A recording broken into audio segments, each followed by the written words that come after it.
কাজ এখানে করতে চাই, আল্লাহ যদি আমাদের সেই সুযোগ দেয়। বলবো কি করতে চাই? প্রিয় করাইলবাসী, আমি যা শুনেছি এখানে যে বললাম একটু আগে, বোন এবং এক মহিলা কিছু কথা বলবো।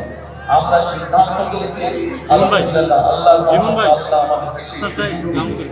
আমরা এখানে যে মানুষকে আপনারা কষ্ট করছেন, থাকার কষ্ট করছেন, সেই কষ্টটি আমরা ধীরে ধীরে সমস্যার সমাধান করতে চাই। এখানে উঁচু উঁচু বড় বড় আমরা বিল্ডিং করে দিতে চাই আল্লাহর রহমতে।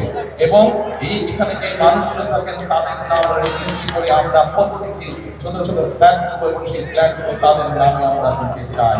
প্রিয় ভাইরা, এই এখানকার যে মানুষ যারা এখানকার আদিবাসী যারা তাদের হস্তান্তর করতে চায়, যাতে করে এই ঢাকা জায়গায় এই এলাকার মানুষের মাথা গোজা খাই পায়। সকল কিছু নির্ভর করছে আপনাদের দোয়া এবং আল্লাহর রহমতের উপরে। আপনারা কি দোয়া করবেন আল্লাহ কি আমাদেরকে সেই রহমত দিবে?